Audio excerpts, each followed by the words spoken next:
No, I thought we weren't going to be flipped, but we're flipped. We're flipped. Because it looked like in the preview it was the right way, but yeah. So I give up. Let's see, get in here.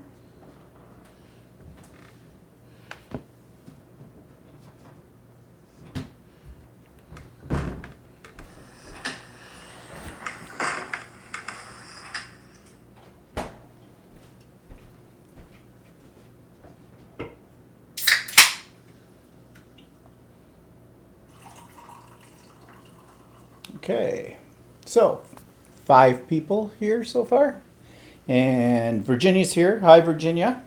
Walter's just mixing up our drinks. We're running a little behind schedule with this, so we'll get started here in just a second. See who else comes on. Got 7 people now. So say hello, whoever you are.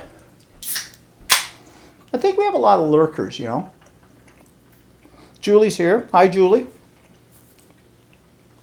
Say hi, Julie. Hi, Julie. He's busy mixing his cocktails. Today, the cocktails, what are these cocktails that we're about to try? It's a mojito. It's a mojito. Mojito. Mojito. Because it's my version of a mojito. Oh, okay. Jetty Stravers here. Hello. Jetty, have you ever been here before? Because I don't remember you. Sorry if I don't. And what name would you prefer to be called by? Do you want Jetty, Jet, Airliner, whichever? And where are you from, Jetty? And you're most welcome to be here. Ooh, what's the green crap? It's chocolate mint. Oh, from our garden, or our potted garden. That's quite nice. You can't really tell, though, that it's got chocolate mint. Well, actually you can. What are you doing? I'm lowering the lights because there's less glare. How romantic. On a Sunday afternoon. Okay, so the drink of the day is a mojito. That's my version of a mojito. Yes, and it's got chocolate mint in it. Mojito normally has lime and mint in it, and this is lime, lemon, and mint. Jetty's from Holland. First time. Senior videos on M&M. Okay, on the studio of And I M&M. put less sugar in it. Okay, so Jetty, just so you know, Walter's family was from Holland as well. Yeah, near Zwolle. And he does understand Dutch, and he can speak a bit of it. I can speak it, but I speak my A parents. My parents came from Holland. There was a dialect in Zwolle called Zwolts, and my parents sort of spoke that, so that's what I sort of Hi, learned. Glenn. So I didn't really learn proper Dutch, but I can understand it. I just have a little bit of a problem speaking it. So there you go. And since I used to speak it with my mom at home, I'd speak in English and she'd answer back in Dutch. So I didn't really speak it a lot, so it doesn't really, the words don't come very easily to me when I'm speaking it. But and if I'm over there and I hear Dutch, or if I hear a Dutch news program, I sometimes watch Dutch movies to keep up on my Dutch. But if you don't practice it, then it's hard to speak it. And Jetty says, yes, I'm near Rotterdam. Did we go to Rotterdam? No, we didn't go down farther, did we? Actually, we should go back there again. Yeah, I know, we keep saying that. It was kind of nice. I liked Holland. In No, spite of the actually, I Dutch. should tour around. Oops. You're always near. You're not far away from anybody in Holland because you're only a couple hours away from anywhere. Yeah, it was funny. Your aunt and uncle were alive then, and we were there, and we visited them, and they wanted to know where we were going the next day. And we had a rented car. And we said, all over. And Walter described where we were going to up to the North Sea or whatever that The is. North Sea Dike. I forget what it is. Yeah. Offslake Dike. I know. It's the one that cuts off the North Sea. And we did what? We came down, we went to that place with the We drove windmills. across it. Madurodam. No, that was the next day. Oh, was that the next day? Yeah, we went to The Hague and then Madurodam. Well, we drove all around that one day, and your aunt and uncle were. You can't do Madurodam that in a day. Madurodam is a miniature village in Holland. So, And Jetty wrote something in Dutch. Absolute. Absolute Geek. That's what she says. It's the In Volendam. Volendam. Well, no. Hi, Brenda. Hi, Maria. I don't know. Absolute deck Yeah, Absolute Geek. in Volendam. Where's Vol? I don't see that. Right here. I don't know. Volendam. Yeah, Volendam. Volendam. Yeah, we went to Volendam too.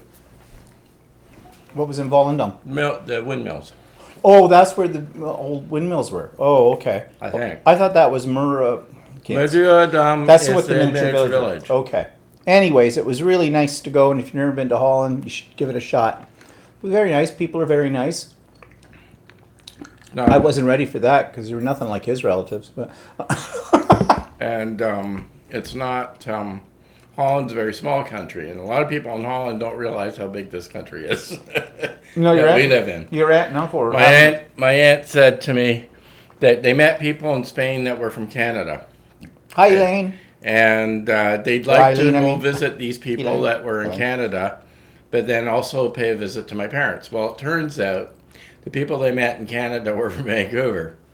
And so we live about 4,500 kilometers away from Vancouver. Yes. In fact, my brother was in the same country. My brother was here in the past week. I'll talk more about that later because, well, I'll talk about that more later. So, Jody's here. Hello, everyone. Looking forward to today's live vlog. And, I'm not even sure what the distance is to Vancouver. no. Yeah, we're still backwards, Brenda. What are you eating and drinking? Cheese curd, which is also the stuff that they put on poutine. And Walter's concoction of chocolate mint mojita. So, that's today. Yes, we're still backwards, and I'm not the only one, as I've said before. I've been watching other videos where people are doing them live, and unless they're using the other camera, they're backwards as well. This is something that's a common problem now, I guess, with YouTube for some reason, and I don't know what it is. Julie says, oh, hi, Cindy. Julie says, I'm going back to Holland this September. Really lovely country. Yep, I really liked it. And yeah, it's very pretty. All my relatives are there. What are left of them? Yeah, what are left of them, I'm not really in contact with them that much. My cousin I'm still in contact with, but she lives in Germany. She married a German. Hi, B and Debbie. So, anyways. Yeah, it's 4,400 kilometers away. To what? To Vancouver. Oh, from here? Yeah. Okay. Well, we know that. Yeah. Well, maybe other people don't realize it, but I mean, you look. Oh. Okay. Oops. Oops. All right. Everybody still with us? Okay. Sorry about that. Technical difficulty. The camera fell over. So, that made you probably all sick. Glenn says live shows laugh out loud. Yep. Yes, they can hear. Okay, good. We didn't lose anybody on that one. Okay. Yeah, so where were we? Well, sewing classes. I'll tell you this thing. I've learned in these sewing classes. I'm never going to be a tailor or a seamstress. That serger class I've been taking, it has been very frustrating. Yes, I have learned quite a few things. I don't know how I'll ever apply them, but the latest project is a sweatshirt done on the serger. Now, this hasn't been hemmed yet, and the sleeves have not been taken up, but there you go. Big brown sweatshirt. So, actually, I had a hole in it. Couple of holes, but we fixed those no problem. That's where I missed the seams when I was sewing them. Actually, I'm kind of impressed that I've done this, but I can't say I enjoyed it, and I don't think I'll ever make another one. This week coming up, we're doing something a little bit more in my line of things. We're doing napkins and placemats, so that's okay. Virginia says, still a little blurry after the camera fell. It's clear here on both. That's probably, just give it a second or two. It may have, your system may have to catch up to the to our speed. Picture looks clear from here. So. Yeah, our picture's looking clear on both, and I'm watching it on on my phone too, and it looks okay. So that may clear up in a minute. Jetty says, nice, bit long. Yeah, it has to be hemmed yet. We haven't done that yet. Glenn's saying, just refresh the web page and the picture clears up. Okay, so here clear, Jetty's getting it. Okay, so anyways, that's what I've been doing this week, and I finished up the boot camp for basic quilting, and that one was okay, but I'm getting a little classed out now. I've took a lot of classes in the last 2 months, and I think I've got 2 classes left in the serger class, and then that's it. And I don't think I'll take another class till come the fall. Well, there isn't any more to take right now for the summer. I do want to take one in bag making. I've made bags before, but I want to learn how to make a little bit more of an elaborate bag, you know, more like a satchel or something like that. So I may take something like that in the fall. We'll see. But anyways, what else? Oh, yeah. Oh, my crumb quilt so far. Well, I'm going to talk about it tomorrow on my vlog, so I won't spend a lot of time on that now. It's coming. I'm being a little bit more venturesome in the free motion and walking foot quilting on it. I think it's going to turn out okay. But I'll talk more about that tomorrow. Virginia said, yes, the refresh worked. Good. So, we don't have a lot to talk about today, but... Well, yeah, you talked to your... Yeah, I'm going to talk about my brother. But anyway, so my mother, of course, is still in the hospital. She's doing okay, but she's just doing what my mother does all the time. She's not eating much. And actually, the food doesn't look all that bad. No, well, the bread's too thick. There were red kidney beans in the soup the other day. She doesn't like red kidney beans, which was news to me because my mother used to make chili when we were kids all the time, and it had red kidney beans in it. And she used to go to Wendy's, and she and my dad would go there for lunch, and she'd order the chili at Wendy's. It has red kidney beans in it. There's a lot of red kidney beans. Yeah, so suddenly now she doesn't like red kidney beans. She doesn't like the Ensure because it's 50% more calories in it and it's sweeter than what she's used to, but she is starting to drink that a little bit. Today when we were over there visiting her, she had just gotten her lunch. They forgot to bring her soup, but that was okay because she doesn't want it anyways, even though she ordered it. Sandwich is sitting on her tray, unwrapped, or not wrapped, no. Wrapped still. Doesn't touch it. Bread's too thick, tastes funny. Whatever. Their sandwiches look okay. The bread is ordinary bread. It's white processed bread. Well, actually, she had whole wheat bread today. Oh, was it whole wheat? Sandwich. Well, anyways. And so she thought she tried the little apple slices that were in a sealed bag. So I opened them up for her. She takes one bite and she goes, oh, these taste like mildew. And you would know that how? Can you catch the sarcasm now in my voice? How did she treat you as kids when you decided you didn't like any of it? Oh, we got told, well, you better eat it because you're not leaving this table until it's all gone. And you're not getting anything else, so eat it. Okay. And there were fights over certain foods, like I hate fish, and my mother would serve it once a week, and she and my father love fish. So, you know, I had to eat the damn stuff. I don't eat it to this day, though. No way. Wild dogs will not make me eat it. And the one food that I really liked, that no one else in my family liked, was spinach. And cooked spinach. Cook it so you boil the crap right out of it. Walter makes spinach sometimes, but he makes it in a different way than my mother did. My mother, because she hated spinach, on the rare occasion that she would buy a bag of spinach and cook it for me, because no one else in my family would touch it, she would boil the crap out of it. It was limp and slimy, and that's the way I like it. I love it that way. Walter does something with it with breadcrumbs and I don't know what. Which is fine. It's not a creamed spinach, but I mush it all up and stuff like that. I make it the way my mother used to make it. Yeah, and it tastes okay too. But sometimes I just like the hell boiled out of my spinach. I sometimes do that too. But my mother would very seldom ever get it because she didn't like it. And if she didn't like it, the rest of us weren't going to be eating it. Yeah, I like spinach. I always loved spinach. Spinach and peas are my two favorite vegetables. They're both green. But anyways, it's getting to me. Um, she can't say one thing without criticizing it.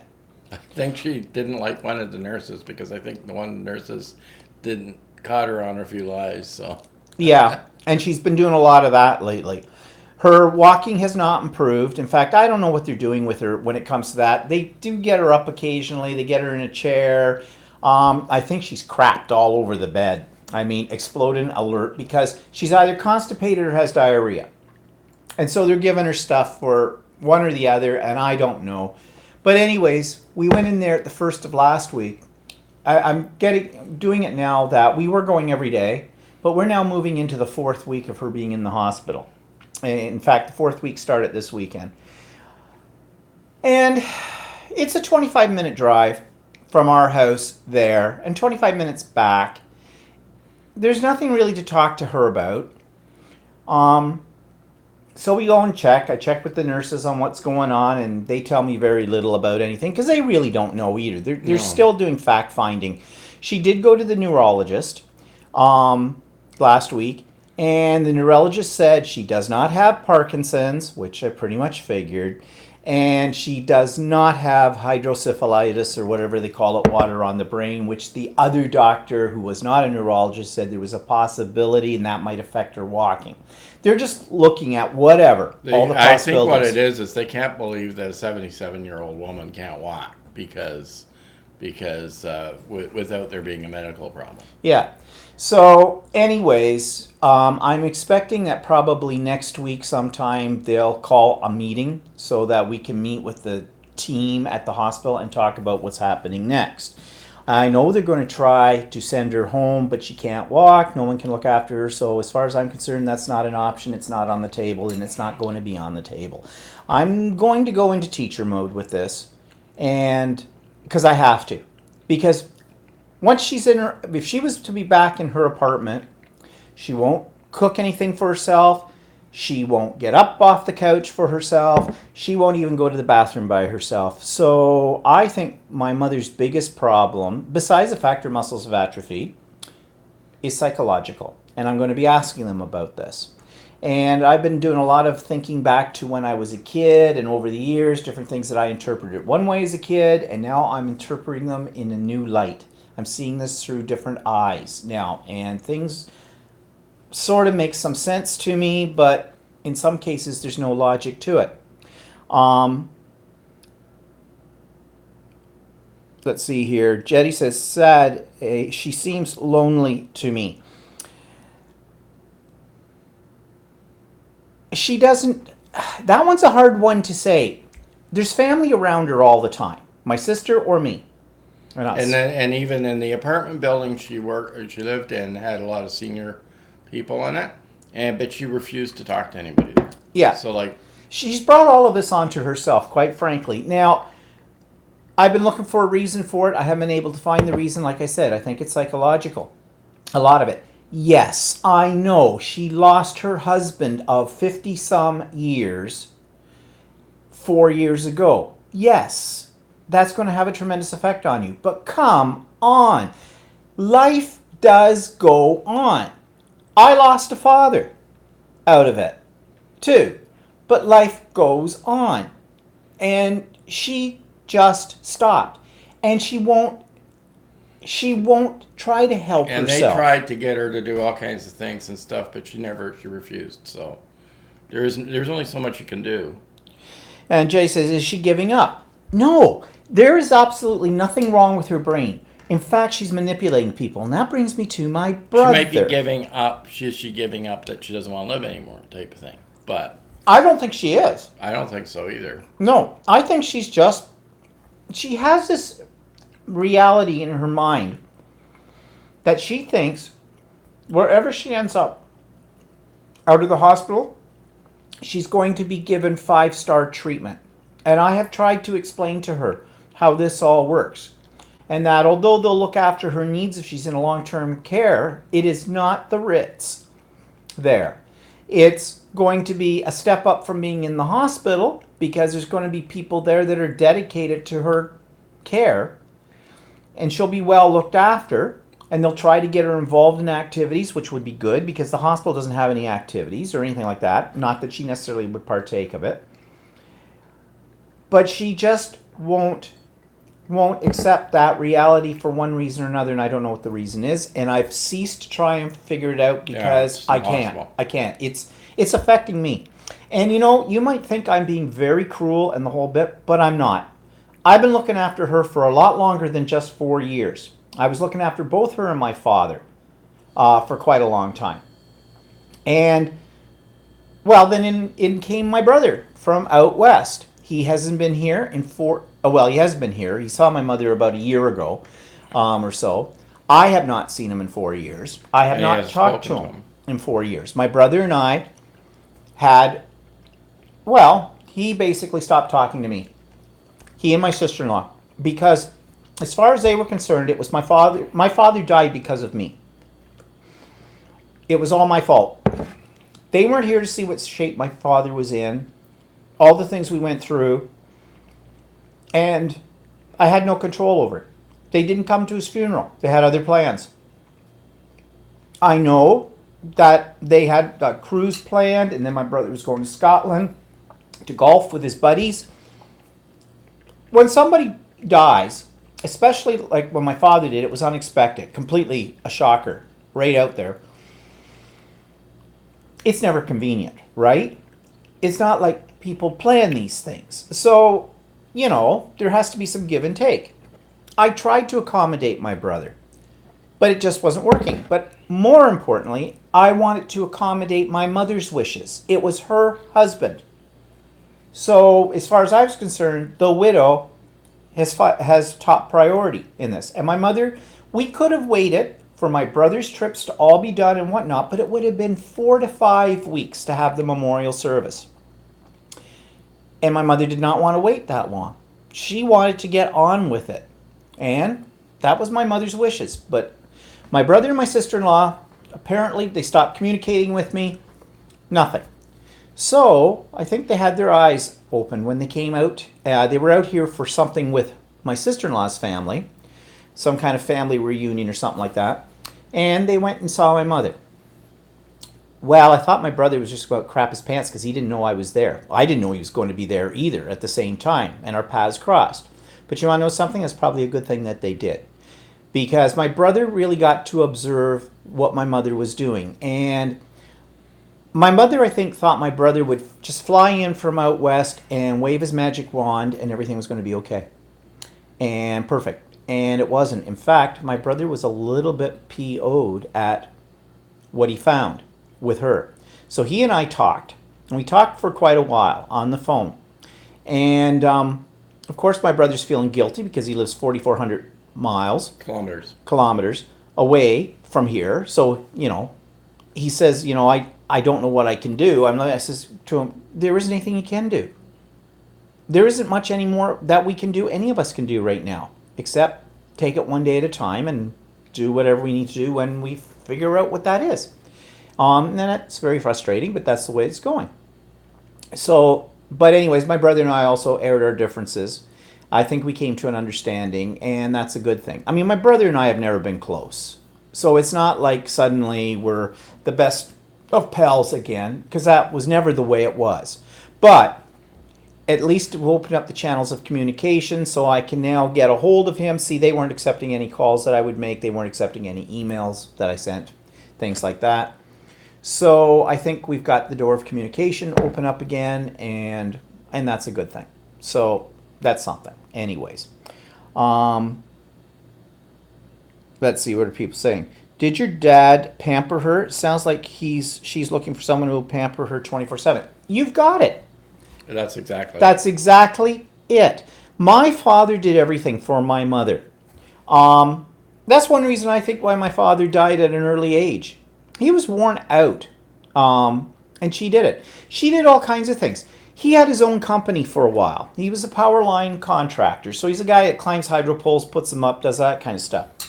My father worked long hours, and it's tough work, too. I know, I worked for him for one summer. Oh, God, that definitely made me want to become a teacher. I wasn't doing that the rest of my life. Hated it. But my brother loved it. And that's what my brother does today. In fact, my brother is works for BC Hydro as a manager now. That's one reason why they moved to BC, because he got a really good job offer out there. But anyways, my mother was the treasurer of the company.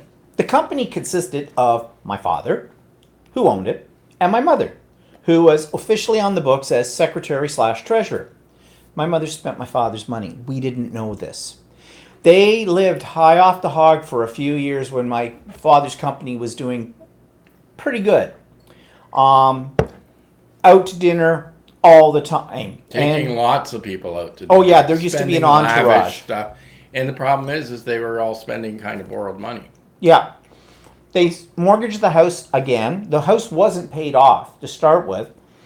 They had a second mortgage on the house. My mother would buy clothes like there was no tomorrow. Yeah, she'd wear them once, and then she thought she was getting something back by putting it in a consignment store, but they would give her practically nothing. She thought she was the elite. She'd take her clothes down to the consignment store, worn once. She never had to stand in line on the days they did their intake. They just took her box. Oh, Mrs. Bland, no problem, right here. Because her stuff sold at top dollar because they were nice clothes and worn once. Worn once. So that's what happened. My brother and I discussed this. And my brother sort of knew the finances of the company better than I did because he worked for my father for a while. And he said, Dad made good money. But there was never any of it left. And he said, our mother spent it all. They would go on elaborate weekends or to resort hotels and things like that. Like Walter said, if it was somebody's birthday, anniversary, something like that. I remember going to a birthday party. I think it was for your sister or somebody. And we had it at an expensive, well, at the time, an expensive restaurant in Oshawa. That was Paul Giovi's. Yeah, Paul Giovi's, yeah.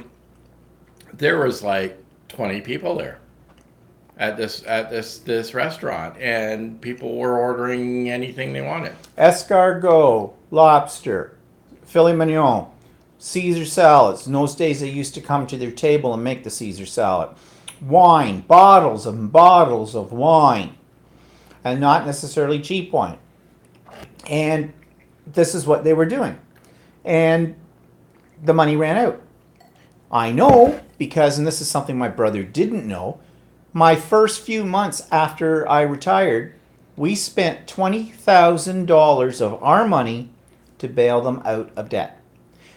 They had a car that had a lease on it. In fact, they had taken over the lease on my brother's car 10 years before that. Yeah, well, the car was an old car, and they still owed, they had leased it originally, but then what happened was when the lease ran out, they wanted to renew the lease, but they wouldn't do it, so they made them buy it. But then So they took a car loan. But they took out a really long car loan because they were still paying for it, and the car was like 8 years old. So when we moved my mother into the apartment, and she had decided pretty much that she didn't really want to drive anymore, which we thought, my sister and I thought. Well, you paid off the car. Yeah, well, yeah. I was getting to that. Oh, yeah. But my sister and I both agreed. We thought for her safety, we didn't think she should drive anymore either. So my sister sold the car, and there was still $1,600 still owing on it. I paid that off. They had $65,000 on a mortgage on their house. They had been in the same house since 1968. This is 4 years ago. So they were in that house for over 40 some years. It's not a huge house. It was a 65-year-old bungalow that used to be on the outskirts of the town that they lived in, which is now all built up and around it. And luckily, the prices of houses had skyrocketed, so we actually got more for the house than I figured we would, which was a good thing for my mother. But $65,000 of that they made had to go to the bank, of course, to pay off the house. Yeah, and people are watching this probably don't really realize. I know finances in the States work different than Canada. So a lot of people don't pay their mortgages off in the States, but in Canada, most people strive to pay off their mortgages. We don't get any tax incentive to not pay it off. not pay it off. So you're always paying interest for the rest of your life if you have a mortgage. So here to save money, if you pay off your mortgage, it's a bonus for you. And a lot of times people, I don't know about the generation that's coming up now, the millenniums, but our generation, for the most part, you would take out a 25-year mortgage and you would try to have your house paid off in that time, if not sooner. We paid ours off a little sooner, but we paid ours off in about 18 we put extra years. money into paying off the mortgage to do it, because nobody wants to have mortgage payments when you're retired. You don't want to owe anybody anything. And that was the problem with my parents. They owed all this money. Their credit cards were maxed out. They were paying on insurance policies that were going nowhere. They were money that they would never ever see from those. Yeah, like she had, she was paying like $30 or $40 a month for an insurance policy that was $2,500 term for if she passed away, to cover it for funeral costs or whatever. And she'd been paying, I figured out she'd been paying for so long into it, she probably paid $2,500 into it. Oh, more than that. So I canceled a lot of those. I paid off the credit cards. I went through all their finances, the whole bit, got them solvent. But the only reason they were solvent was because it wasn't money they had. It was my money. It was our money. And that still, to this day, is down the tubes. I told my brother about that. And he was rather surprised. He didn't know about the second mortgage, or so he claimed, on the house and things like that. So yeah, his eyes were opened up a great deal to all of this. So, now this may seem cruel that I'm talking about all these things my mother did that were wrong, but these are all the things that have put her in the state that she's in now. And I have tried to save her from herself, and I can't. And now it's just to the point where we no longer have much control over what's going to happen. That control has been taken away from us. The moment I put her in the hospital, the amount of control I had, well, I didn't have much control before that either. There was no choice. I had to put her in the hospital for her own safety.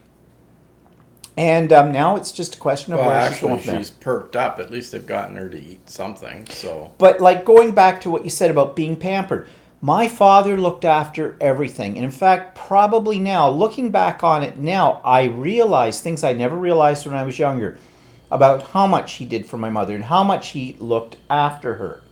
And yeah, I guess, but because he did that, she never became independent. Well, and also when she got married because she had to. She got knocked up with me. Yeah, it was simple as that. She went straight from high school to being married. She was 16, he was 18. So she'd never been on her own, never lived on her own by herself or anything like that. First time she's ever lived on her own is when I got her in the apartment. And yeah, okay. And what all of you are probably doing right now, because you don't know everything about it, and you don't know my mother, you've never met her, all you know about me is what you see here, is that there's been a whole lot of things over my whole life, so in the last 61 years, that have all funneled down and created the situation we're in right now. It's simple as that.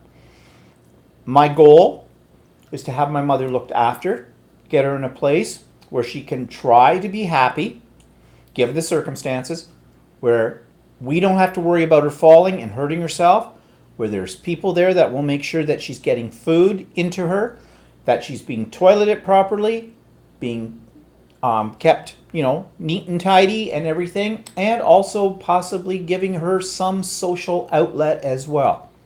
Simple as that. That's what I want. Anything less is not good enough. So it's simple. So that's what I'll be fighting for very soon. Kathy says, I'm happy that you are now able to communicate with your brother again. A gift from your mother. We'll see how that works out, okay? Yeah. See, I haven't told you everything. Because, it'll go on for days. So. This could be a mini series. I mean, yeah, really. No, it's really complicated. So. And Jetty says, you did your part to be a good son. Oh, yeah. And you want to know something? I hate that expression, good son. I do. And I've said this on our broadcast before about that. You know why? Because that says you're a good son because people expect you to be a good son and that I have some sort of responsibility to my mother. Only responsibility I have to my mother is how much responsibility I decide to assign myself for my mother. Legally, I do not owe her anything. Court of law. Actually, you do most of the stuff. Your sister does some stuff, but not as much as you do. So No. The point is, I don't want my mother to suffer. However, if she won't try to help herself, then what more can I do? I lay everything in front of her. Yes, I am a good son. And you want to know something? She's damn lucky she has me. I will tell you that right now. Because I'm a gay man. And I can tell you the number of gay men who have bad relationships with their families, who don't give a shit, pardon the language, about what happens to their family because their families either rejected them or did not give them the attention or whatever they thought they should have had. We've known a lot of people that got kicked out of their houses and everything else, and then when their parents get older, suddenly they have second thoughts of what they had done to their kids. So Yeah. I mean, no family is perfect. Did I have a bad childhood? No. Will I write my mother off? No. But right now, it's just stressful. It's extremely stressful. And I've been through stuff like that before too, but like not obviously not the same way. It's every case is unique, right? And So, everybody has a suggestion. And I know they mean well, but it's the way these suggestions come out of their mouth sometimes is like, it's sort of condescending sometimes. It sort of sounds like, well, you haven't tried that, so you should try this, right? You know, or have you tried this? Have you tried that, right? Well, yeah, we figured all of that stuff out already. Like, I mean, this is my first pony ride on this You one. know, I had to I go mean- through this with my dad, but this is actually worse than my dad in some ways. But, so anyways, enough about my mother, okay? Because it's just getting me, kind of a thing. And people are saying, Brenda says, my prayers go out for you. Thank you, Brenda. And Kathy says, I think your goal for your mother is appropriate and all that anyone could expect. Jay says, yes, she's lucky. Oh, Precy's here. Hello. I went no contact with my mom in 2004. She's a narcissist. That's why Trump sickens me. He's a narcissist. And Glenn says, I have a suggestion. Do what feels right to you. Piss on everyone else's opinion. Right, Glenn. That's what I've come to the conclusion of. I have to start looking after me. And what I mean by that is I have to make decisions for my mother that are decisions I can live with. And right now, her given situation, we're kind of on hold. yeah. Because I'm not, right now, I know there's people looking after her in a professional capacity, but that's temporary. So, anyways, let's move away from my mother. That's all we talk about all day. Oh, that's my life. Every day is my life. It's my mother. First thing I think about in the morning, last thing I think about at night. So you guys don't need to do that. Okay, let's move on. So what's coming up this week on my vlog? You'll notice that my vlogs are getting a little longer if you're someone who follows the vlogs. Reason is I've been trying to insert more video as well, so you're not always just staring at my face on those. So things that we've done. And this week coming up, I'm not sure what I've got. I've got a couple of videos on there, though, of some different things and whatnot. So one thing I would like to put out an appeal to, I know I've done this one before. I want some people of interest. Come on, you're all interesting. Send me something. Throw me a crumb, something. I want that section. I've had a few people do that, and I really appreciate it. And even a few people that have responded in the past that have new things that you've done, you can always do that too. Share it, yeah. It doesn't have to be anything elaborate. You can send me a video if it'll come through, okay. You can send me a little blurb about something. Whatever, it doesn't matter. But it would just be another voice on the vlog. And on here too as well, except I can't yet hook this up so I could like suddenly cut over and go, here's a video, watch this. I wish I could. In Yeah, I fact, still have to look for software for that. I found a software, a freebie called Minicams, and I tried it out and I thought this would be good because I know some of you have been asking about when are we going to do our little art challenge between the two of us. And the reason we haven't done that right now is because I think it would be a lot of fun if we did it live, but I need more than one camera shot because otherwise it's just going to be our hands. And I think that could get kind of dry and boring. I think, you want to see facial expressions and things like that. I think it could be a lot of fun. So I found a program that would allow me to use two camcorders at the same time and I could switch between the two. And I thought this was brilliant. So I created a little video insert or clip that I was going to put in tomorrow's vlog about what's in my drawers, that part that I've been doing lately. And I thought it was working brilliantly. Then I played it back. I don't know if it's the program. I don't know if it's the speed of the computer I'm using it on, but it went pixeled. It all like at certain times, certain shots when I'd switch cameras over for the first little few seconds of it, it'd all be pixely in the whole bit. And I started to cut some of those pieces out because I thought I could splice it together. And no, it just didn't work. I had to redo the video in the way that I usually do it. So that's not the answer. And also, it's not the answer because that one's for PCs and it doesn't work with your iPad or your iPhone. And that's a problem. There is a really great web-based program called Switcher Studio. If you watch Ken's Creations, they use it all the time, and it works brilliantly. I tried the trial, one of it. They had a 7-day free trial. I tried that, and that worked really well. But they want you to pay a monthly subscription of about $30 or $40 US a month. In Canadian money, that's about $55 to $60. That's way too expensive. Okay, so I can't afford to do that. So we're still on the hunt looking for another solution for this. So if anybody's got suggestions, let me know because I really would like to do something that we could have like multiple cameras going at the same time.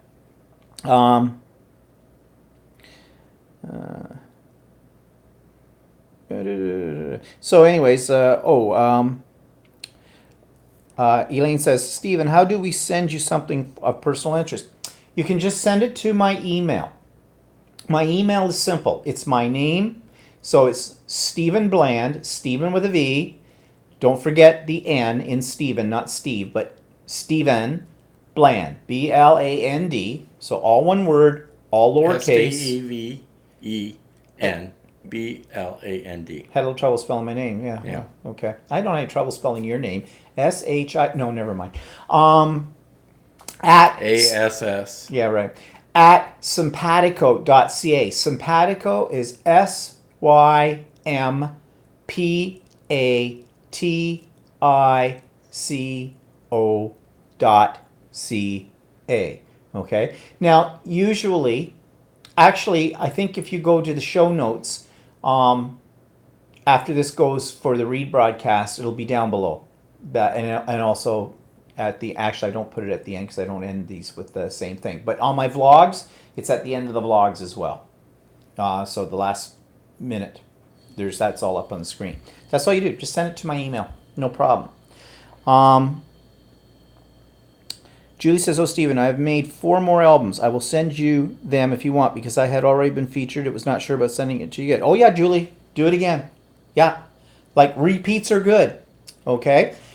It's like an art gallery. Art changes all the time. Yeah. In an art gallery. Don't Don't think that just because you went to an art gallery once that you've been there, that's done. Yeah. You've never seen it. You go in an art gallery another time, they change their displays all the time. I didn't know that because when we were working at the RMG, I went to the RMG years ago thinking, okay, I've been there, I've seen it, so why should I go there again? Well, turns out I didn't realize they changed the art all the time. Hi, Ilona. So if you come up with something new, you're a person of interest, you come up with something new, you've got something else to share, then I think it's appropriate for you to share it. Yeah. And Precy says, ask Shelly on Tiny Kittens HQ what cam setup she uses. Yeah. Yeah. I haven't heard that, but I'll check that out. I'm writing that down. Except Kathy, thanks for that, but you spelled sympatical wrong. It's not an I, it's a Y. So it's sympatico.ca. And Julie says, all G45 again. I don't know what that means. You mean graphic 45? Oh, Paper? But I'm not sure what that fits into. Okay, I'm a little confused, sorry. If you can clarify that for me, Julie, please. Oh, no, okay, I got it, Julie. All your albums, you're making out a graphic 45 paper. Oh, okay, Yes, yeah. okay, got it. That's something I've been thinking about doing, too. I need to stop being so addicted to quilting and do some of my other stuff as well. And Mike Deacon's been doing a lot of album journal making, and I used to do those, too. I want to do another one, but I'm trying to think of a way I can combine it with quilting. Actually, I'm thinking of doing a quilted cover for a hard cover journal. And that, I don't know. We'll see. Okay, so, yeah. If you've been a person of interest before, be a person of interest again. Nairi, who I don't think's on here today, from Adelaide, Australia. I've featured her a couple of times because she sent me some, we chat back and forth, and she sent me some interesting stuff, and I figured, why not give other people a showcase? Not everybody has a YouTube channel, not everybody has a blog. So how do you share your stuff? You can share it on Facebook, but use me. That's okay. I don't mind. That's fine by me. In fact, I look forward to it. Okay, so somebody asked what's cooking. Well, store-bought. yeah. Let's see. What did we have this weekend? Friday night was pizza. Croquettes. Oh yeah, we had croquettes. Oh, explain to them. Like Well, Jetty would know. There's a Dutch store that's local here. I can make them. I have a recipe for them, but they're kind of fiddly. And there's a couple of companies in Canada that makes them. The croquette is sort of like a ground up meat pie type inside, like it's all just meat goulash or whatever you want to call it, and it's rolled in breadcrumbs and deep fried. So Jetty says, what's that word? croquette. Is that what is that? That's it in That's Dutch? croquettes, yeah. Oh, okay. And they also sell bitter balls, which is bitterballen, which is croquettes, but they're round. And so anyway, we sometimes just buy them, and actually they're already pre-fried, so all I have to do is heat them in the oven. So, and they're actually pretty good. So it beats trying to make them yourself. And I have made them. You have made them before. But haven't done it in a long time because they're a little fiddly. Oh yeah, and Jetty says, laugh out loud. Bitter bullet. Bitter. Yeah. Okay. Well, my Dutch isn't very good. It's Obviously not. pretty much non-existent. It was fun when we went there. It was 2004 when we went there. We rented a car. And in Amsterdam, all the roads go around in a circle, right? So if you're trying to turn a corner, it's like the roads are like triangles. It's really difficult to figure out where you're going. So then I've got him reading the map, and he can't read the map. He can't read any of. Well, street names are this long. He can't read any of the Dutch So names. we're going around. I'm going. Okay, you got to turn it. Too late. We've passed it. So I ended up going. It's like trying to read an IKEA I catalog. was trying to drive to my parents' town, which is Zwolle, from Amsterdam, right? And I needed to get on the highway. Well, I got on the highway, but I was going sort of the wrong direction. Eventually, we figured it out. So. Well, when he says the wrong direction, it doesn't mean he was on the wrong side of the road. No, we were going to a different city than the city I had intended to go to, right? So we kept going, and then when there was a branch off to get to the city we were going to go to, that's what we did. So, but it was really frustrating. Well, it took us 20 minutes to figure out how to open the trunk on that little car too, didn't it? Yeah, we got a rental car, and it had different technology. than what we were used to. And I wasn't used to driving hatchbacks, so I couldn't figure out how to open the hatch. And I had to go back to the rental company to have them show me how to open the hatch. Yeah, we were dummies. Jetty says, sorry, never been in Amsterdam. I thought everybody that was in Holland's probably been to Amsterdam at least once, but maybe again, maybe it's like saying everybody. Well, I suppose. That I lives here's been mean, to, yeah, I know that. I don't know. I know my grandmother didn't want to go back to Amsterdam. A lot of people don't like to go there, but if you're on holiday, you kind of that's where you go. So Yeah. I liked Amsterdam. it was okay. Yeah. Elaine says many of the junk journals are currently using tons of fabric and quilting techniques on their covers and pages. Oh, that's interesting. By any chance, do you have any specific sites where I could see some of those, Elaine? If you do, if you don't mind sharing it with me, or just me, I just do a search. Maybe I could probably find something like that. That would be good to see what people are doing. And speaking of finding things, Prissy said she cleaned her attic out and found a sewing machine I didn't know I owned. Going to become a quilter? Yep, you bitten by the bug. So, anyways, what are we talking about now? Okay, so getting to know people, what was cooking. Oh yeah, so tonight we're having gazpacho, which is cold Italian soup kind of thing. I love gazpacho. And I have a little interesting story to tell you about gazpacho because, okay, first of all, gazpacho is a tomato-based vegetable-y type soup. It's spicy, it's served cold, it's delicious.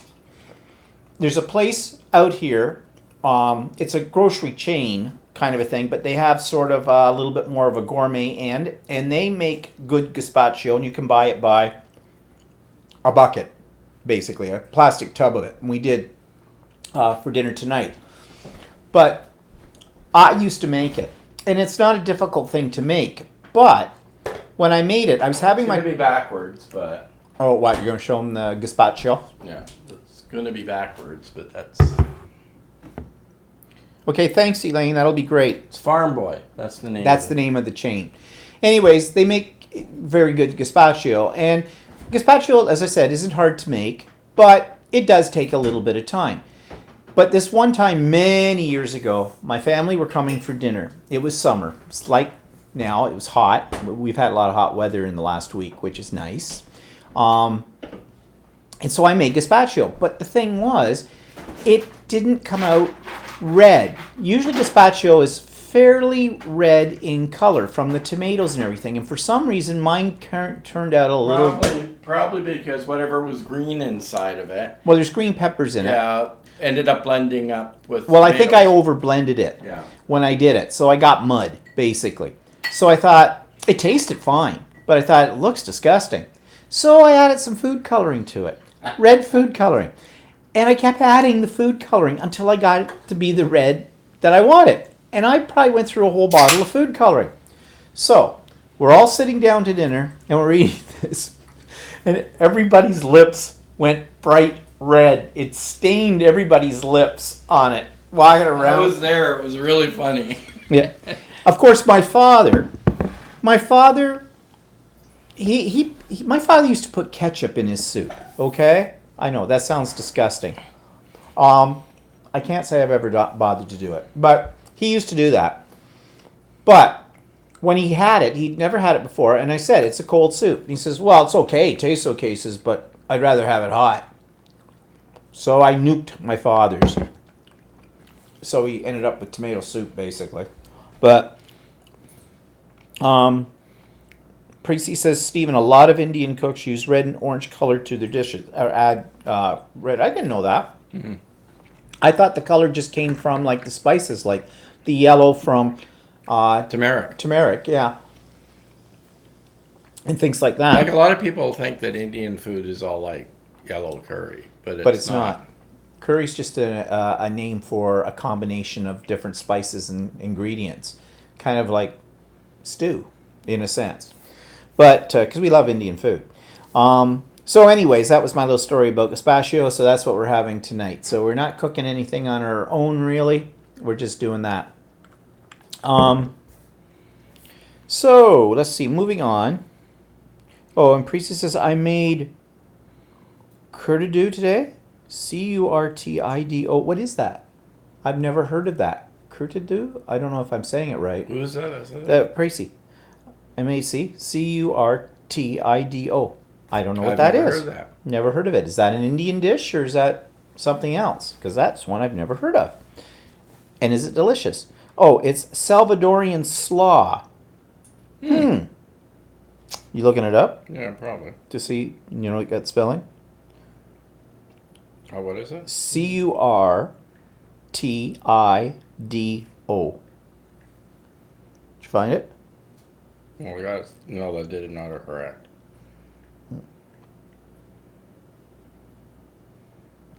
We're just looking for this here. Oh, some Oh. pictures of it? Yeah. Oh, okay. Maybe we'll give that a try. If We'll we, have to make note of that and have a look at it. That's Yeah. something new. yeah, something new. Okay, that's good. Thank you for that. All right, moving on. What's newsworthy? Well, tariffs went into effect. The trade war is on between our two countries. I mean, the Canadians and Americans. Well, and I guess they're having Chinese imposed a bunch of new. Yeah, I didn't look at the news today, so. but we're taking a second look at everything we buy now. If it says made in the USA, if we can get away with not buying it, we're not buying it. Sorry. But that's what it's come down to. You know, as I said last week, I'm so sorry for the average American person to have to be caught up in all of this. It's just not good. But we don't need to get into the politics thing No. today because we've done that to death too, just like my mother. Okay? No pun intended on that one. Yeah, Jennifer says, hi, our president is an idiot. Yep. Don't say it too loud. Brenda's in the room. And I don't think Brenda necessarily agrees with that. So, but what was it Kennedy said? We agree to disagree, something Yeah. like that. And Sandy Ward says, thank you, Canada. And I don't know if that's sarcastic or what. Elaine says, I'm American. I'm almost to that point also. So please don't apologize. Yeah, well, I'm not really apologizing for anything Well, that I we've don't know done, if but you can escape buying American products. no, because lots because of everything is, it's either Chinese in this country or it's or American. it's American, yeah. So, yeah, whatever. You know, it basically comes down to this. Today we bought Ontario-grown cherries And we could have gotten American cherries cheaper, but at $4.99 for a small container. Went to the grocery store. We could have bought American cherries for $1.77 a pound. $1.77 a pound as opposed to $4.99 a pound. We bought the Canadian ones. Actually, they taste better than the American ones anyway. Well, you thought so, yeah. Well, they're more local, so it's that time of the year right now where Yeah, we they're- live. There's not far from us. It's sort of the fruit valley, where peaches and things like that are grown. The Niagara Falls area down there, that's where a lot of that stuff comes from. So right now, this time of the year, it's starting to come on, and so it's fresher. Yeah, I mean, like we can get strawberries all year round, but they're all California strawberries, and they're okay. But if you're in an urge for a strawberry, but right now is our local strawberry time. So Yeah, Jetty's going to bed. Tomorrow start early. Sorry for my bad English. Hope to see you next time. So good night. And Walter in Dutch, Wilta Rusty. Welterust. Welterust. It always sounds like you're working up I don't something. know if I'm saying that properly, if that's proper Dutch or Yeah. not. Well, thanks for joining us, Jetty, and we'll see you next week. And do check out my vlog on Monday as well. It's not live. It'll come on later in the day, but I know that it's later over where you live from us. So what were we talking about? Senior moment. Don't you remember? Oh, the tariffs and all the stuff, and the cherries, Yeah, cherries. and all that kind of stuff. Yeah. So, I mean, the bottom line is this. If there's two products in front of me, and they're both the same product, but one is made here, or they do the same thing, and one's made in the States, and the Canadian one is twice as expensive as the American one, which way am I going to go? I'm going to buy the American product. I'm sorry, but I can't afford to not buy the one that's, if it's exactly the same thing, you know? So, and we, like you said earlier today, our country, it probably won't have that much of an effect on the Yeah, I Americans. know, because the American population is 10 times greater than ours. than ours, so we're not going to make a dent No, in your stuff. no. So, So it just becomes a philosophical thing for us. Brenda says, we want fair trade. Um, yeah, but the thing is okay, we get into this big argument. But the thing is that for years and years and years, it hasn't been fair trade.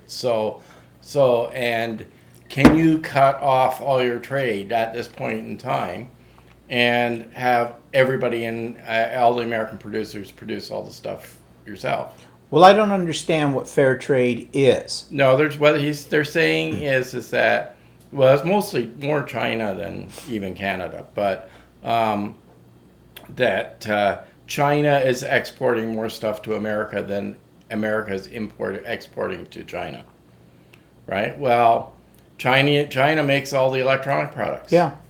So unless America can start making the electronic products, and not only that, Chinese labor is cheap. That's why it's happening. Yeah. So is an American going to work for $1.85 an hour? Yeah. Or a Canadian. Or Canadian. Canadian won't do it either. Mm-mm. So I mean that's all that is too. Or are you willing to pay, instead of paying $2,000 for your iPhone, are you willing to pay $4,000 for your iPhone?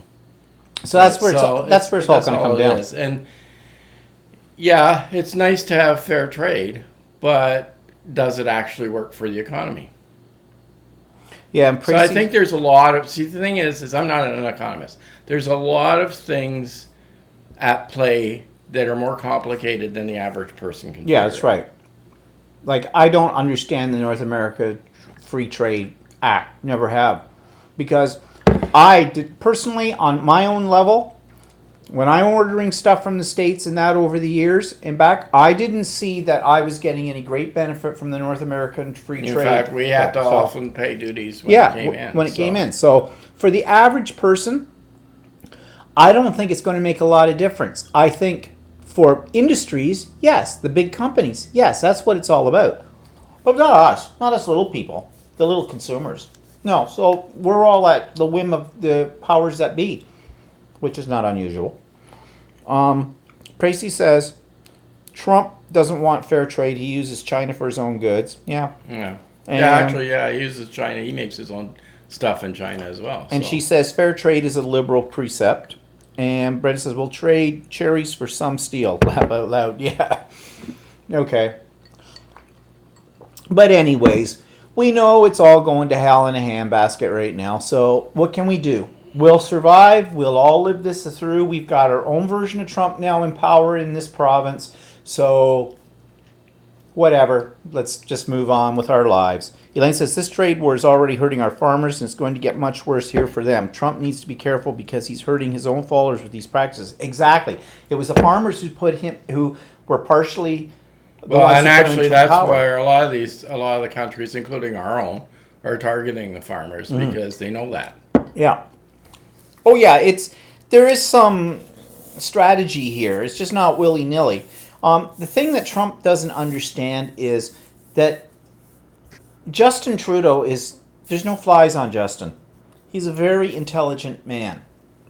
And you notice we all referred to our prime minister by his first name, but everybody no one calls Trump Donald.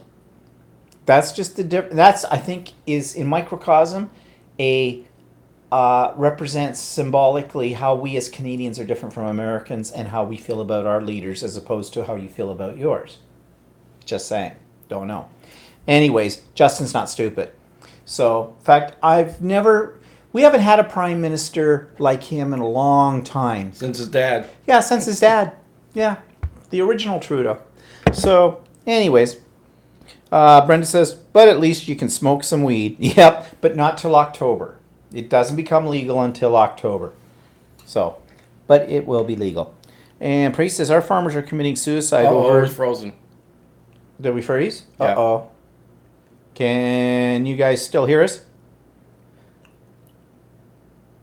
Don't know what's happening. We've had that happen. We've had that before. happen before. And then you have to reboot it or something. Yeah, let's see. I can't. Respected can. I can't. Yes.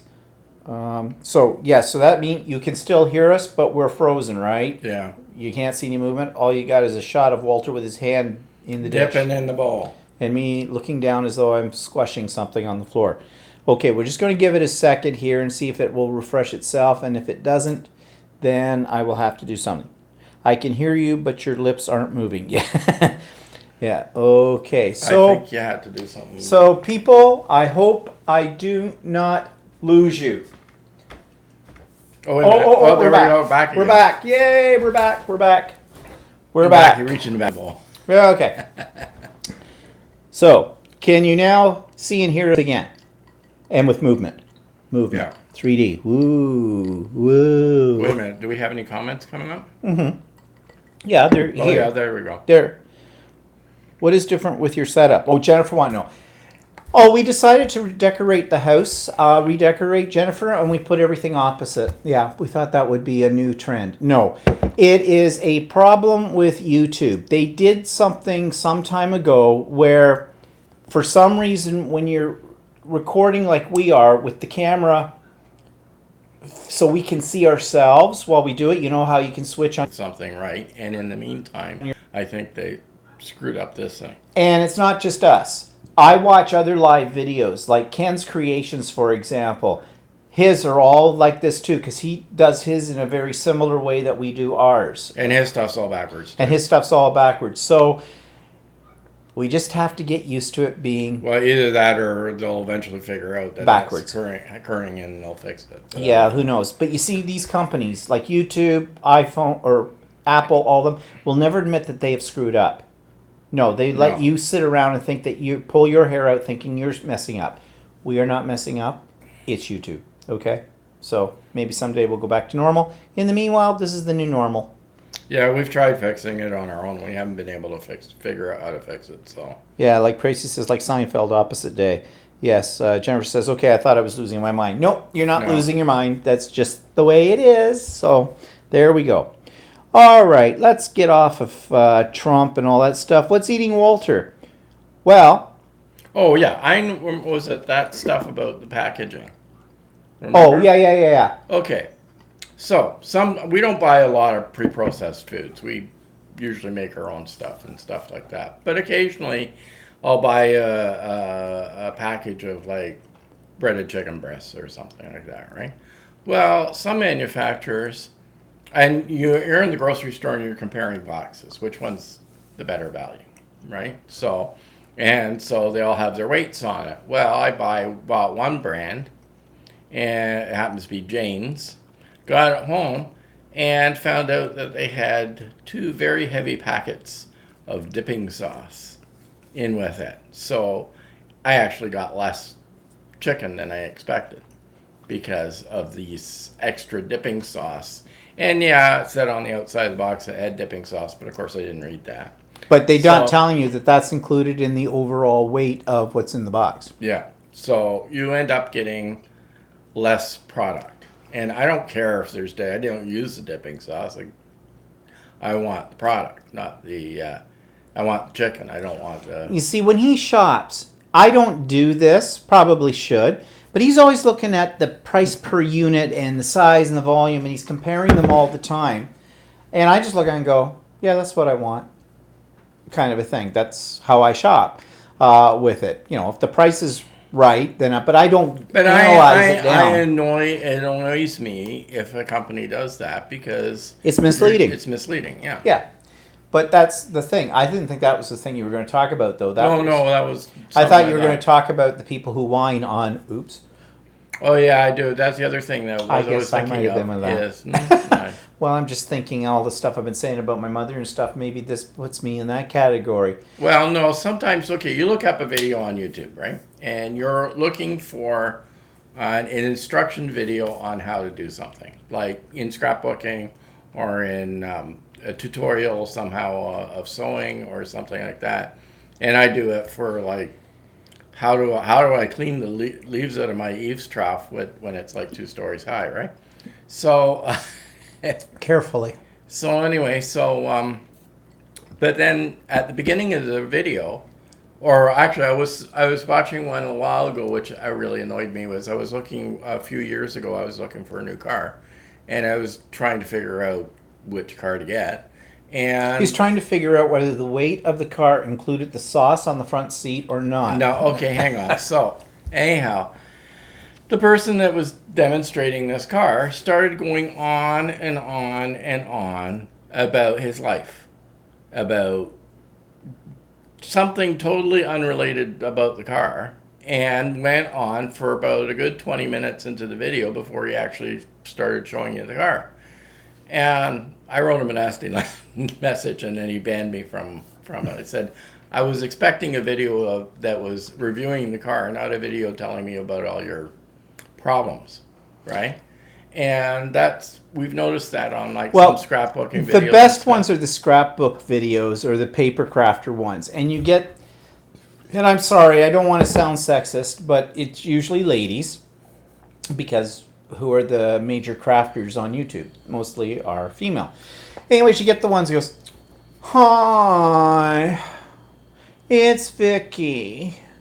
I'm sorry that I haven't put up a YouTube video in about a month because I've been sick. And I'm still a little sick. Box of Kleenex over here, blah, blah, blah. Oh, yeah, it's really been bad. I'm sorry." And then the dishwasher had to be fixed, and the vacuum cleaner died, and the cat ate my kid, and then the other one ate the dog, and it's been a bad month. 30 minutes later. "So I thought I'd show you how I do." "Oh, I don't have any time. I'll see you later." So, yeah. And actually, if you have a couple of drinks and tap into one of those, they're quite funny. And so if you're ever having a lull in a party in your house, throw on YouTube on your TV set, hit on one of those, and you will have fun. You can make it into a drinking game. Yeah, it's, yeah, kind of a thing. But then I just got Well, thinking, that annoys me. Like you go here we're not demonstrating anything here. We're No. jacking, right? So anyway, that's one thing. well, vlogs though are a different thing though too. Let me clarify. We're talking about instructional videos. You know, you want to get in, get out kind of thing. Show me how to do this. That's great. Moving on. Vlogs are, you expect people on vlogs, at least I do, that they're probably going to talk about things that are a little bit more personal to themselves, like my vlog, yeah, i.e., yeah, kind of a deal. So that's different. I mean, If you're expecting to hear about somebody's personal experiences and stuff, that's one thing. But if you're looking for an instructional video on how to do something, it's annoying. I really don't want to listen to your personal stuff. That's just me. Bracy says, "I totally agree, Stephen. And I think the Thrifty Large Family vlogs are cults." Oh, don't know about them. Okay, another thing Thrifty to Large? Thrifty Large Family. So I'm assuming that they have a YouTube channel, and check those ones out. Ilona says, "Oh, Stephen, been enjoying some of those telephone scam videos you recommended." Yeah, aren't they hilarious? And I think they're very cathartic.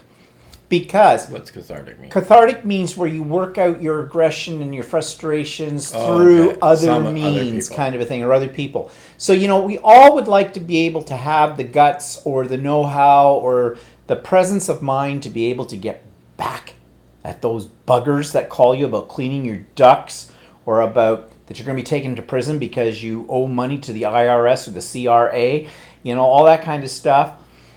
Yeah, we want to do that, but we never do. But these other people have been doing it for us, and they are hilarious because they most of us would go, "I can't spend that much time." Now, I have to admit, I have done it a couple of times. I had time to kill, and they hit me at Actually, the when I was in the funniest mood. one was the Microsoft one that you did that they Oh. phone you up and try to tell you The that any your key. what was it? My computers. What was it? My computer's running slow. They have detected that there are errors with it, and they can help me fix it. Well, what they want to do is, if you've never had one of these calls, first of all, just hang up on them. It's a scam. What they try to do is they plug in, they get you to go to a website where they can actually take control of your computer, and what they do is they want to get into your hard drive, and they can. And they can read Yeah, all if you your personal allow data. them to do Yeah, if you that, allow yeah. it. And so they're playing on people's fears because all our computers run slow. Because there's never been a computer that runs fast. Not fast enough for the average human being with it. We Yeah, want so- it faster and faster and faster, and the whole bit. And we all have a certain level of expertise when it comes to Or computers. they, they'll so say that, Microsoft has some sort of an update or something. yeah, they like talk that. about Yeah, as yeah. if they're from Microsoft. Yeah, Well, they're yeah. not. Yeah. And And what's they- the first clue? Sorry, when they go, "Hello, I'm from Microsoft. I want to help you with your computer. Thank you. Come again." Yeah, okay. Try the big gulp. Sorry if that sounded racist, but that's where the calls are coming from. So, anyways, I did this guy. I went, yes, I have noticed that my computer's running very slowly. How nice of you to call me and help me out. Now, what do I need to do? Well, you'll need to hit this key and this key, and then we'll put that. I go, okay. He said, you'll need to hit the control key. Okay. I yeah. can't find I that. can't find a key. There isn't any key on my keyboard that says control on it. No. You need to find a key that says control. Control. I don't have a key. I'm sorry that says control. Maybe I don't have the right keyboard. I don't know. Didn't he And- give you the supervisor and Oh everything? yeah. I went another level up in the whole bit. Finally, the supervisor figured out that I was taking them for a run. And I did this for about 15, 20 minutes. Yeah, I was on the or so other. long, the whole bit. And was that the one that told me to F off, or that might Yeah, have it might have been it. might have been them. Yeah, and I thought no, that was the CRA one. The one about yeah. that I owe all this money and they're going to arrest me. They've got a warrant out for my arrest and all this stuff. And Oh yeah, I think you said you worked for the CRA. yeah, I phoned them back and I said, "Hi, well, they gave you a recorded message with a number to call about this." So I thought, yeah, let's just see what happens. So I called it back, and I get this guy. And he's supposed to be officer somebody or other, and again, he's got a very heavy accent that is not a Canadian accent, although I'm not sure what a Canadian North accent is American, anymore. yeah. North American, anyways. But I said to him, "Well, what's your employee number?" And he gave me one. "And what's your name?" And then I said to him, "Funny," I said, "because that employee number is not one that we keep on record at the CRA. I work for the CRA." And he goes, "You fucking..." He swore at me up and down the whole bit, and then he hung up.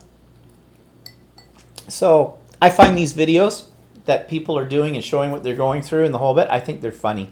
They're good. I feel bad for anybody that actually gets conned in by these people. Well, yeah. And there are people, because obviously it's working to a certain extent because they keep doing it. So I don't know. I think the government ought to look into this stuff a little bit more seriously, but I don't know how they can control that either. I don't know either. I don't know what, I mean, short of censoring telephone conversations, and we don't want to go Nazi on that. So I don't know. But whatever. Older people especially can get scammed on some of these things. And that's what really bothers me. The other thing that bothers me too is I know that maybe where these calls are originating from, it's very tough for these people to maybe get a job to pay, and so they'll take anything. But at the same point, don't you have to have some personal integrity, some morals? They don't have any. I guess not. So then I shouldn't feel sorry for them because they're scum too. I mean, basically. I mean, yeah, I can understand if you need the money, but when you know you're trying to cheat other people out of things and the whole bit, yeah, Like I don't know. I sat next to a guy that was a consultant for many years at the company I used to work for, and later on I found out that he had been picked up in Toronto for running scams against seniors, and everybody at work was in shock. I mean, I didn't really talk to the guy, but he's a bit of a creep for doing that sort of thing. But anyways, back to what I was saying about these people who make all these apologies for why they haven't made a video in a while. Save the apologies. Yeah, get on with the. Just get on with what you're Get going on to with do up what there. you're doing, or even if they just say, "Yeah, sorry, I haven't made a video for a while, and I've been sick lately." Fine. Unless you're making a video that's strictly to be a chatty video. But they would go on for a long time, or even even if they're doing a demo on something and there's other ones that they go on for a long time and not get into the demo for some reason or another, right? Yeah. And you've said it before. Get on with it. What are you doing? Yeah, like sometimes you yell at the table, come on, I want to see how this goes. Like, don't waste my time here. I'm looking for you for advice. I'm looking to you for knowledge, okay? Because you said you had the knowledge and you're going to give it to me. Don't disappoint me.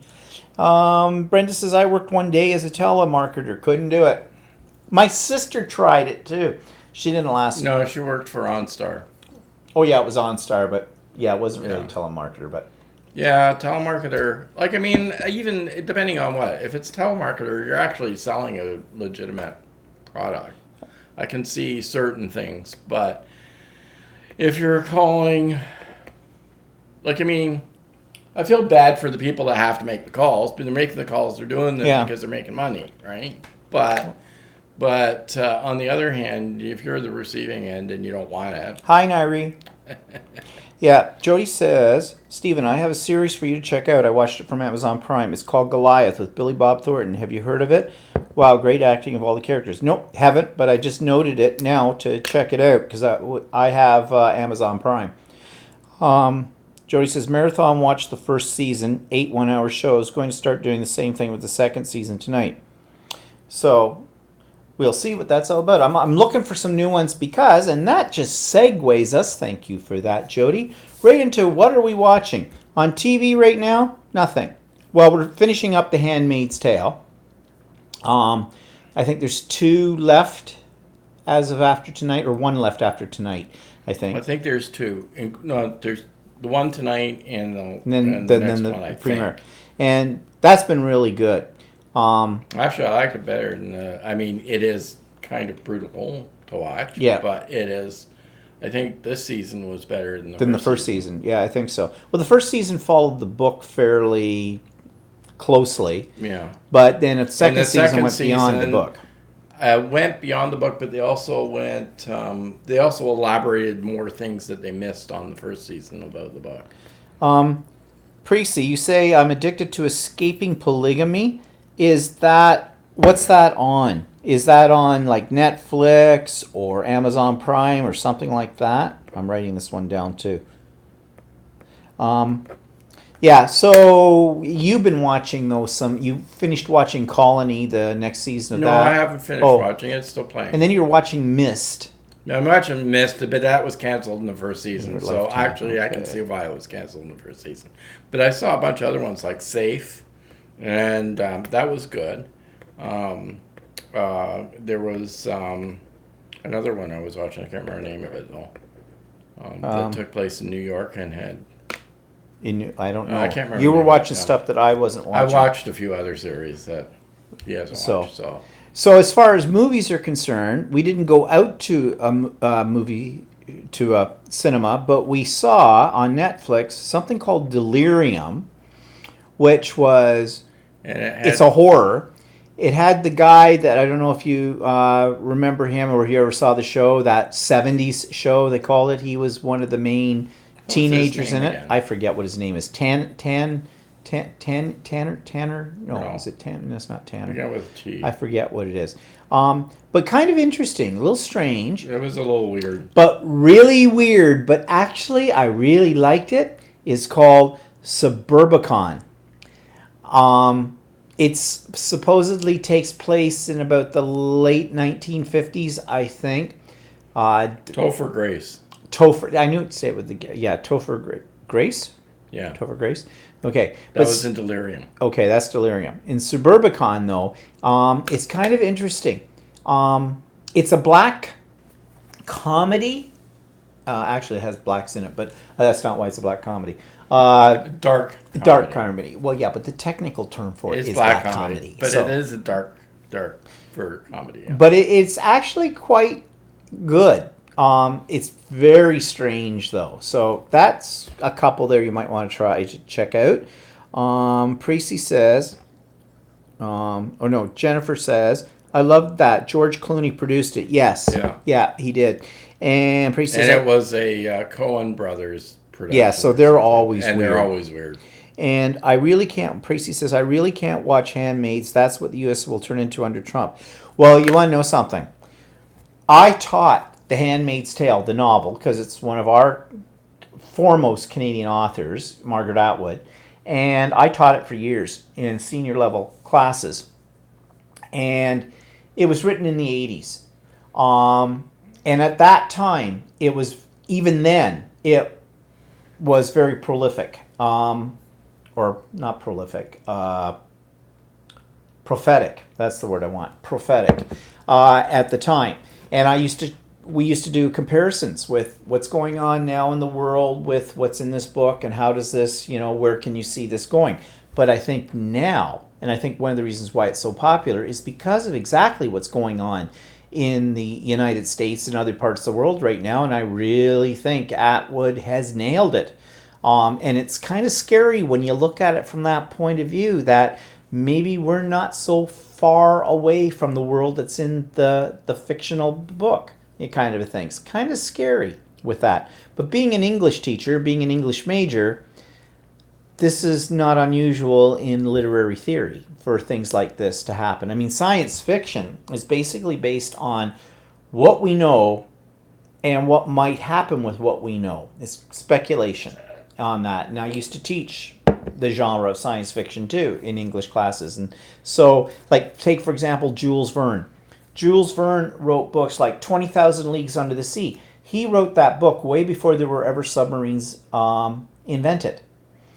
And actually, people have said that sometimes, is it because of science fiction writing?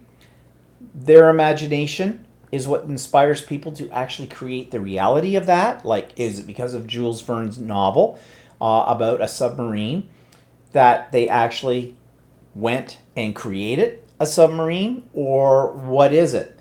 It's very uncanny how the parallels go. I sometimes think that sometimes science fiction writing and movies and things like that will.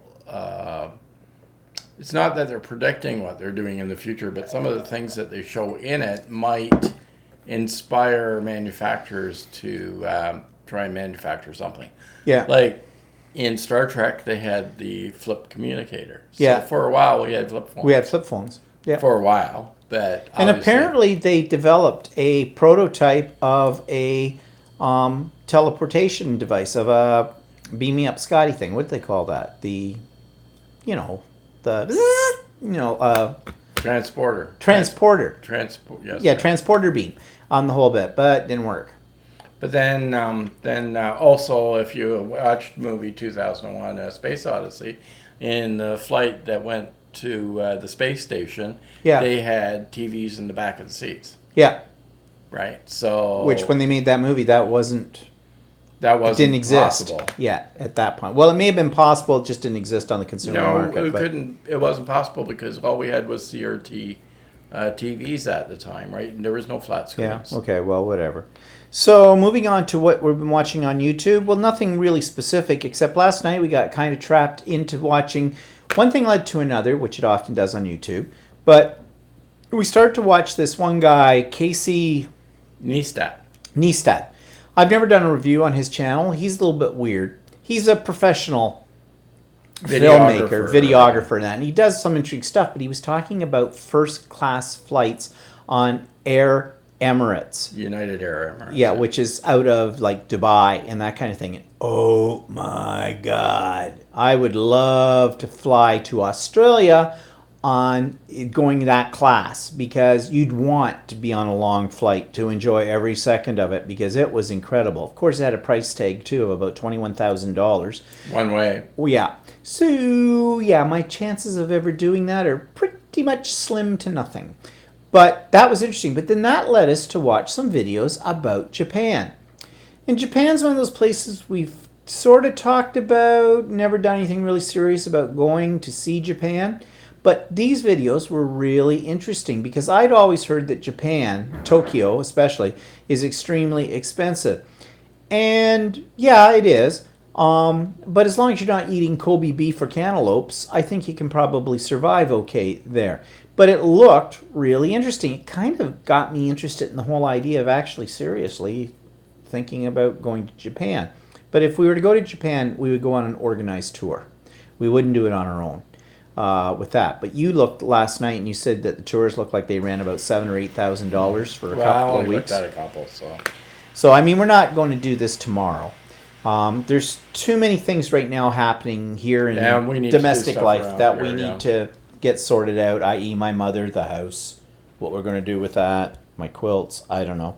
But anyways, Precy says, I've been watching Tiny Kittens HQ, Angela Clayton, seamstress, and Nail Career Education on YouTube. I'm going to look up that Tiny Kittens one because that sounds interesting.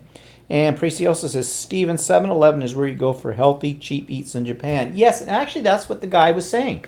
That on the one that we were watching on the videos, that yeah, you get all But kinds I of stuff think there. 7-Eleven is actually based in Japan. Yeah. Yeah, I read somewhere that they're actually based in Japan because if you go to Australia, there's 7-Elevens all over the place. Yeah, that's true. There too. They're everywhere. I mean, I always thought it was an American company. Maybe it's Yeah, I thought it was too, but there's a lot of 7-Eleven. Their head office for 7-Elevens in Tokyo. Yeah. So, anyways, I sort of looked at it and thought, maybe it's a possibility at some point in time. Anyways, what am I reading right now? I never say what is Walter reading because he don't read. I'm reading the last book in the Mortal Engines series called The Darkling Plane. I've really been liking this series. It is science fiction. They're making a movie. It comes out in the fall about this, but there are 4 books in the series, as you know, because I've talked about them before. I'm on the last book right now. And it's not for everybody. If you don't enjoy sort of the combination of science and fantasy kind of a thing, you probably wouldn't like these. It also even has a bit of a steampunky kind of feel to it as well, if you know what I mean by that. But there is apparently 2 other books that are the preludes to the series. So prequel, whatever they call that word. Prequel. Sounds like something sexual. No, it's like a sequel, only it's a prequel. Okay, let's do that Star Wars thing where we go back far, far away in a galaxy sometime unknown to man, whatever. So done with Star Wars. Yeah, I always liked Star Wars, but then they started putting so many movies out that, I'm not interested anymore. Yeah, it's getting boring now. So, anyways, what's coming up? Well, pending my mother, this weekend, Friday, we are going west from here to an area called Cambridge And Cambridge and Guelph, where Waterloo and Kitchener. Cambridge is where The Handmaid's Tale is being filmed. That's right. We're not going there because The Handmaid's Tales. We've been there before. But Cambridge, that whole area is an interesting area. For my first degree, I went to the University of Guelph, and Guelph is right in this area as well. But the reason we're going is because it is my birthday on next Saturday. Hey! Okay, actually, not that exciting when you get to my age. Like, okay, it's just another year where you're not 6 feet under. Kind of a damn. But anyways, so we're going there because I got tickets a couple of months ago for the Rocky Horror Picture Show, and I think I mentioned this last week on the show, so I'm not going to go over that again. Stage play. But it's the stage play version of it. So we're going there, and then last Sunday night, I said to Walter, it was like traditionally on either one of our birthdays, the other one takes the other one out, which is kind of dumb because we can go out anytime we want, but we do that anyways. So he says, where do you want to go for your birthday for dinner? I said, I don't know. We're going to be up in this area because we're spending 2 nights up there. And then I said, when I went to university in Guelph 40 years ago, there was this really, just quit laughing, there was this really nice restaurant in an old mill, and it was called the Aberfoyle Mill. And I said, I wonder if it still exists. So I looked up on the internet. Oh, yeah, it still exists. It's still going strong. So I called them. Well, I checked out the menu online. It's not cheap, but I'm not paying for it. So get out that credit card. Hope your stocks have been doing well. Well, I don't have to say that because I know they have been doing okay. So we're going to eat into some of that profit because a steak at this place is around $38. So it's going to be pricey night with it. Yeah. So I hope it's good because I'd be really Well, disappointed. supposedly The reviews are good. Reviews are good. So So it was the place to go. I think I well, went. I wouldn't mind going somewhere different. Well, this is different. So we're going there. So that's what we're going. We're staying in a dormitory, a residence at the college that's up there, because in the summertime they open it up as a hotel. But They have great Wi-Fi service there. their Wi-Fi service is excellent. The rooms are no thrill, no thrill, but they're not bad. They have the private bathroom in it, and The last one we had a chest freezer. yeah, it had chest freezer in it. We were afraid to open it in case there was a body still in it. We're not sure what they do as extracurricular at this university, but or college. But the prices are cheap. It's like $90 for a night, and yeah, it's okay. I mean, the cheapest hotel up there is probably about $200 a night. Well, the problem too is that we're in this area up there that there's a bunch of little towns that are all interconnected. But Stratford, where we're going, Stratford is actually a town about half an hour, 40 minutes away from where we'll be staying. But that's where the play is. But they're known for the Shakespearean Festival since 1956 Stratford or something. in England. Yeah, So. it's like Stratford in England.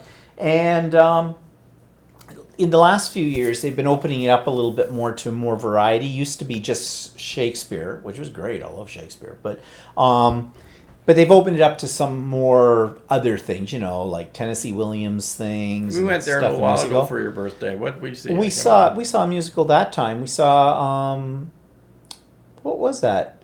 One of those rock musicals that they. No, I don't know. I can't remember. I can't remember what it was. Well, Oh well, it was good. I remember that. I just don't remember anything well about it. But whatever.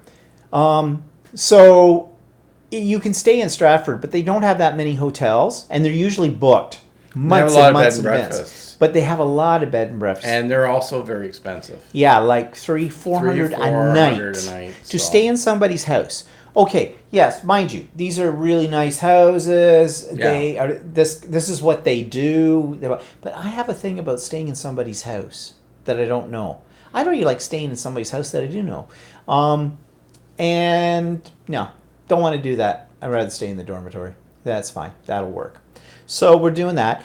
It's Mennonite country, so there will be quilting, and there's a place called St. Jacobs that I want to go up to on the Friday when we're there, because there is a quilt shop in St. Jacobs. At least it was a few years ago.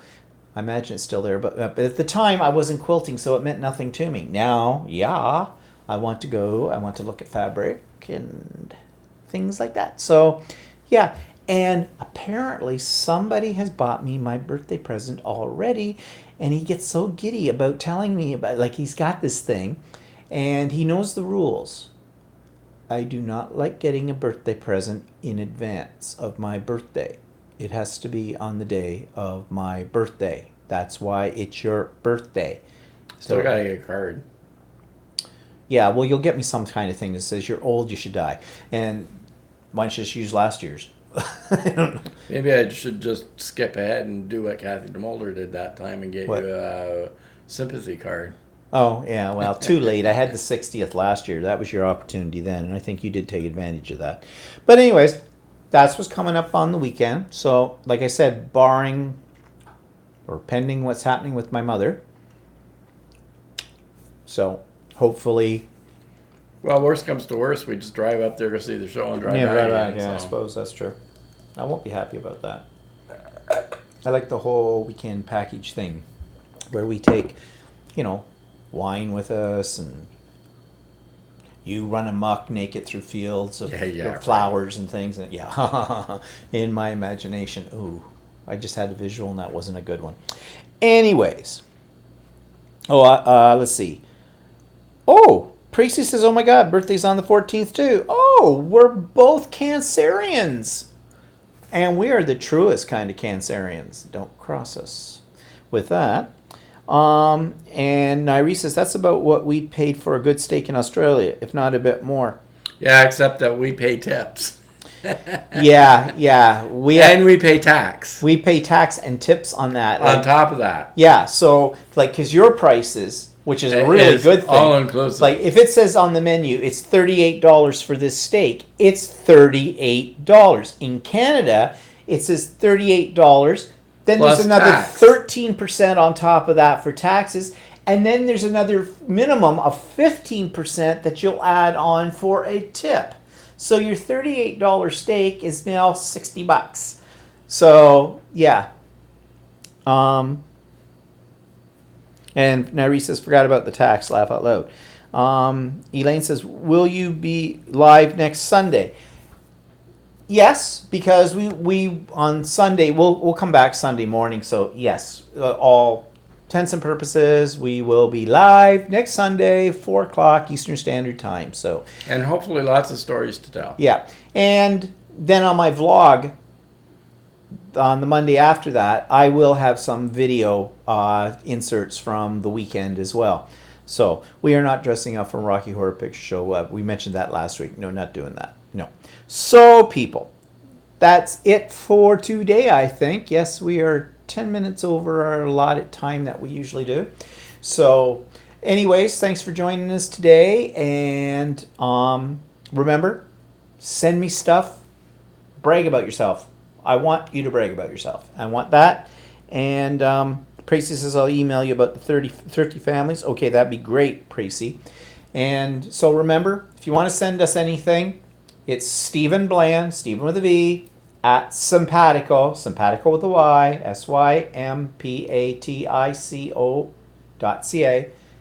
And away we'll go from there. So anyways, everybody have a great what's left of today.